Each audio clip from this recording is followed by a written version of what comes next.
नमस्कार दोस्तों, हमारे एक ऑनलाइन मित्र द्वारा अपनी आप बीती घटना शेयर की गई है। उन्हीं की जुबानी हम आपको यह उनकी अपनी कहानी बता रहे हैं। यह एक पैरानॉर्मल एक्टिविटी से संबंधित घटना है, तो आइए शुरू करते हैं। बात सन 2002 जून की है। मेरी 12वीं का रिजल्ट आ चुका था।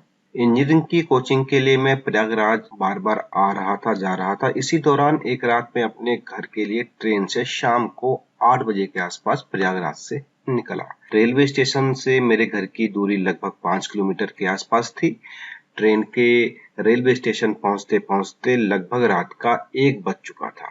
हमारे घर के नजदीक का वह बहुत छोटा सा स्टेशन था। केवल लोकल ट्रेन ही रुका करती थी, इसलिए रात को वहां ना तो कोई प्रकाश की व्यवस्था रहती थी, ना ही कोई चहल पहल रहती। स्टेशन के आसपास केवल आम के बाग ही बाग थे।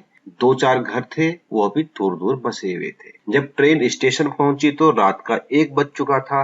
ट्रेन रुकी और उतरा सिर्फ मैं। चांदनी रात थी, हल्की हल्की हवा चल रही थी। स्टेशन पर दूर दूर तक कोई भी नहीं था। स्टेशन मास्टर ने घंटी बजाई और ट्रेन छुक छुक करती हुई आगे निकल गई। स्टेशन मास्टर भी अपने रूम की ओर चले गए, जो कि थोड़ी दूरी पर ही स्थित था। अब सिर्फ मैं ही वहां स्टेशन पर बचा था। पसीना आ रहा था, क्योंकि गर्मी का मौसम था। मैं स्टेशन पर अकेला खड़ा था और यह सोच रहा था कि रात को स्टेशन पर ही रुकूं या अपने गांव की तरफ प्रस्थान करूं। धीरे धीरे चलूंगा तो सुबह तक गांव पहुंच जाऊंगा, घर में कोई डिस्टर्ब भी नहीं होगा। मैं निर्णय ले नहीं पा रहा था कि मैंने सोचा कि चलो घर की तरफ ही चल दिया जाए। पहले बाग के बीच से होकर गुजरा, थोड़ा सा डर लग रहा था। चलते चलते अब सड़क आ गई थी। अब मैं सड़क पर चल रहा था। थोड़ी दूर जाने के बाद एक गांव आया। बीच बीच में कुत्ते भी भौंक रहे थे, लेकिन आसपास गांव था तो थोड़ा सा ढांढस बंधा हुआ था। डर कम लग रहा था। गांव पार करने के बाद एक मोड़ था, जहां मेरे गांव का रास्ता शुरू होता था। मोड़ के बाद एक घना बाग आता था और एक छोटी सी नदी आती थी।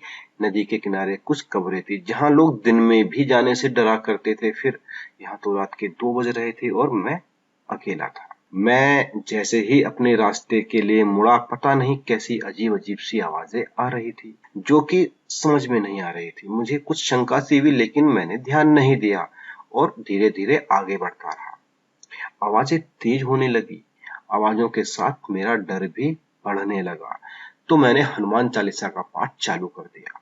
अब मैं एक एक कदम डर डर कर आगे बढ़ रहा था। फिर जैसे ही मैंने आवाज की तरफ ध्यान दिया और उधर देखा तो मैं सन्न रह गया। मैंने जो देखा उसे केवल महसूस किया जा सकता है, उसे बताना इतना आसान नहीं है। फिर भी मैंने देखा कि 4 चुड़ैलें एक साथ एक दूसरे की तरफ मुंह करके झगड़ रही हैं। मैं थर थर कांप रहा था। हनुमान चालीसा का पाठ लगातार चल रहा था। शायद हनुमान चालीसा का पाठ कर रहा था, इसलिए वह मेरे आसपास नहीं आई। मैं एक एक इंच करके आगे बढ़ रहा था, धीरे धीरे आगे बढ़ रहा था। मेरा गला सूख रहा था। जैसे तैसे करके मैंने हनुमान चालीसा पढ़ते हुए बाग को पार किया तो गांव के बाहर मुझे कुछ कुत्ते भौंकते हुए मिले, तो मेरी जान में जान आई। सुबह होने को थी और मैं अपने घर पहुंचने वाला था। जब मैं घर पहुंचा तो सुबह के 5 बज चुके थे। घर का दरवाजा खटखटाया तो मेरी माँ ने दरवाजा खोला। मैं कांप रहा था। सीधा जाकर बिस्तर पकड़ लिया और जब मैं उठा तो दोपहर के 2 बज रहे थे। तभी सभी ने बताया कि सोते समय मैं पता नहीं क्या क्या बक रहा था। मेरे दादाजी मुझे मंदिर ले गए और वहां थोड़ी सी झाड़ फूक कराई, तो फिर मैं ठीक हुआ।